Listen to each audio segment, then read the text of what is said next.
বন্ধুরা, আজ পুনরায় আপনাদের দুটি অসাধারণ গল্প শোনাবো এবং আমার বিশ্বাস প্রতিবারের মতো আজকের গল্প দুটিও আপনাদের ভালো লাগবে এবং শিক্ষণীয় কিছু সঙ্গে করে নিয়ে যেতে পারবেন। প্রথম প্রসঙ্গ, যখন সব অন্ধকার হয়ে যায়, যখন পিঠ দেওয়ালে ঠেকে যায়, তখন কে পাশে থাকে? দ্বিতীয় প্রসঙ্গ, আপনি যেমন আপনার পৃথিবীটা ঠিক তেমনই। চ্যানেলে নতুন হলে সাবস্ক্রাইব করতে ভুলবেন না এবং অবশ্যই গল্প দুটি ভালো লাগলে একটা লাইক আশা করব। শুরু করছি আজকের প্রথম গল্প। আজ এক ব্রাহ্মণ পুরোহিতের গল্প শোনাবো। তিনি যে মন্দিরে পুজো করতেন সেটা একটা জাগ্রত মন্দির ছিল, তাই দর্শনার্থীদের ভিড় লেগেই থাকতো।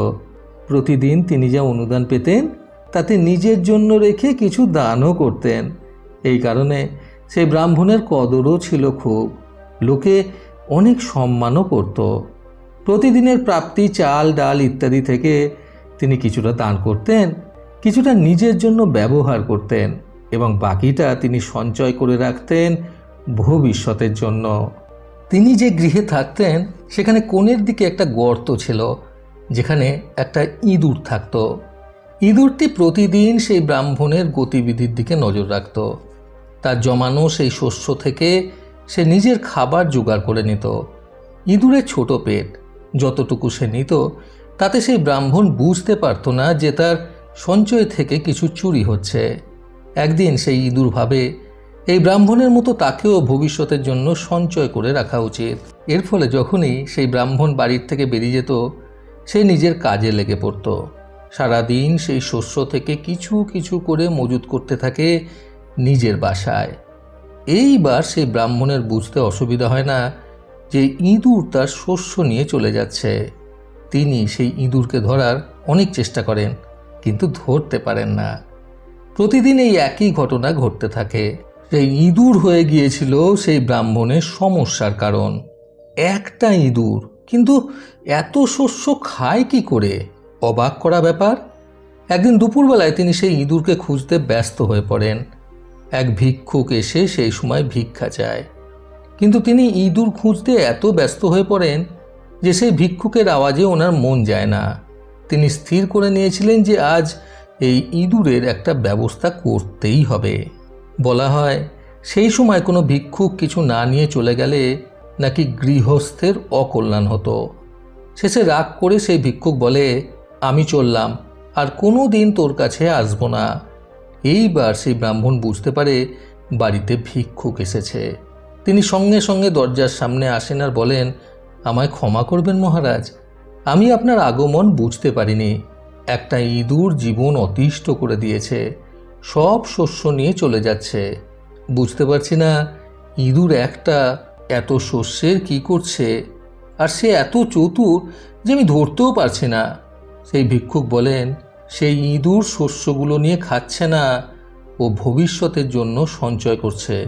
তুই ওকে না খুঁজে ওর বাসাটা খোঁজ, তোর সব শস্য পেয়ে যাবি। আর এখন থেকে শস্যের বস্তা নিচে নয়, উপরে টাঙিয়ে রাখিস। ও যখন আর খাবার পাবে না, নিজে থেকেই চলে যাবে।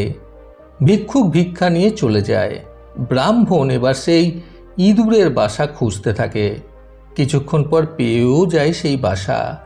সত্যি সেখানে সমস্ত শস্য মজুত করা। সেই ব্রাহ্মণ শস্যগুলো নিয়ে নেয় এবং ওনার কাছে থাকা শস্যের বস্তা উপরে টাঙিয়ে দেয়। ইঁদুর বুঝতে পারে যে তার সমস্ত সঞ্চয় শেষ, নিজের খাওয়ার মতো কিছু নেই। সে দেখতে পায় শস্যের বস্তা উপরে ঝুলছে। সে সঙ্গে সঙ্গে একটা তাকের ওপর উঠে লাফ দেয় সেই বস্তার উপর। সে পৌঁছাতে পারে না সেই বস্তা পর্যন্ত। নিচে একটা বালতির মধ্যে পড়ে যায় সে আর সেখান থেকে বের হতে পারে না। সন্ধ্যার সময় সেই ব্রাহ্মণ ফিরে এসে দেখে বালতির মধ্যে পড়ে আছে সেই ইঁদুরটি। ইঁদুরটিকে দেখে দয়া হয় সেই ব্রাহ্মণের, তাকে নিজের কাছেই রেখে দেন তিনি। তখন থেকে সেই ব্রাহ্মণ যা দিত তাই খেত সেই ইঁদুরটি।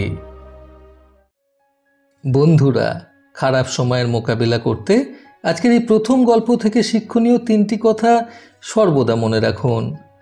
প্রথমত, যখন খারাপ সময় যায়, যখন কোনো পথ সামনে দেখা যায় না, তখন জানবেন উপরওয়ালা কাউকে না কাউকে আপনার জীবনে পাঠিয়ে দেবে এবং সেখান থেকে নতুন জীবন শুরু হবে।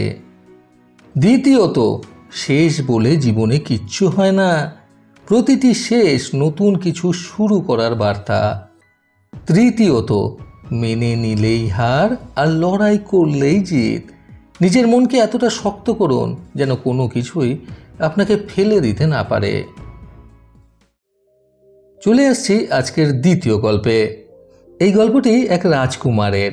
বিক্রম নামে সেই রাজকুমারের নিজের পজিশন এবং সম্পদের জন্য বেশ দম্ভ ছিল। বাবা রাজা হলে যা হওয়া উচিত আর কি। চাওয়ার পূর্বেই সব কিছু সামনে হাজির। যে সকল বন্ধুবান্ধব ছিল তারাও রাজার ছেলে বলে তারই গুরুত্ব বেশি দিত। যেখানে সে যেত সেখানেই সম্মান পেত। সব সময় তার চারপাশে বডিগার্ড থাকত। তরুণ হোক বা বৃদ্ধ, সকলে হুজুর বলেই সম্বোধন করত। নিজেকে রাজার উপরে ভাবতে থাকে সে। আমি রাজার ছেলে, কেউ অসম্মান করলেই গর্দান থেকে মাথা নামিয়ে দেব, এই মনোভাব। রাজা ছিলেন বেশ বিচক্ষণ। ছেলের এই আচরণে তিনিও খুব চিন্তিত ছিলেন। পরবর্তীকালে রাজা হলে বিক্রম প্রজাদের কল্যাণ করবে কিনা সেটা ছিল একটা বড় প্রশ্ন। একদিন তিনি বিক্রমকে ডেকে বলেন, নগরে এক মহাত্মার আশ্রম আছে, আমি চাই তুমি ওনার সঙ্গে দেখা করো, ওনার থেকে কিছু জ্ঞান নেওয়ার চেষ্টা করো। এগুলো তোমার জানা প্রয়োজন, কারণ পরবর্তীকালে তুমি এই রাজ্যের রাজা হবে, আর রাজার সমস্ত জ্ঞান থাকা প্রয়োজন, না হলে তোমারই বিপদ হতে পারে। বিক্রম বলে, আমার কোনো জ্ঞানের প্রয়োজন আছে বলে মনে হয় না। রাজা হলেও আমার কোনো অসুবিধা হবে না। তাও তুমি যখন বলছো, আমি কাল যাব। পরের দিন নিজের 10-11টা বডিগার্ড নিয়ে সে চলে আসে সেই আশ্রমে। সেখানে থাকা সেই মহাত্মা ভিতরে একটা রুমে সকলকে প্রবচন দিচ্ছিলেন। সে ভাবে, আমি এই গৃহে প্রবেশ করার সঙ্গে সঙ্গে সেই সাধু নিজে দাঁড়িয়ে পড়বেন এবং আমার খাতির করবেন। সে যখন সেই গৃহে প্রবেশ করে, সাধু মহারাজ নিজের প্রবচন চালু রাখেন। তার দিকে তাকায় না পর্যন্ত সেই সাধু। নিজের অ্যাটেনশন নেওয়ার জন্য সে সাধুর পাশে গিয়ে দাঁড়িয়ে পড়ে। মহাত্মার মধ্যে তাতেও কোনো প্রভাব পড়ে না। এইবার একটু রাগতে শুরু করে বিক্রম। সে বলে, আমি এই রাজ্যের রাজকুমার, আপনার সঙ্গে কথা বলার জন্য এসেছি। মহাত্মা বলেন, আমি তোমার সব প্রশ্নের উত্তর দেব, তুমি এখন বসো। সবার মধ্যে বসতে বলায় সে আরও রেগে যায়। তাও নিজেকে কন্ট্রোল করে সে এক স্থানে বসে।